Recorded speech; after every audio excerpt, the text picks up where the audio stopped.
Hello everyone, today I will show you how to make a checkbox read only. Open your PDF file. Now I'll make this checkbox read only. Select tools option and scroll down, select your prepare form option. Now click on this checkbox and select right button for properties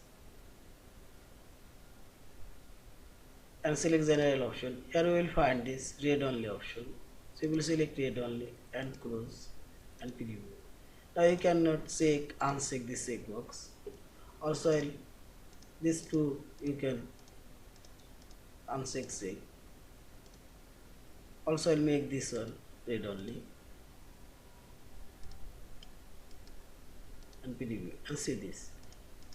These two are now read only. In this way you can make all of these checkboxes read only. Yeah.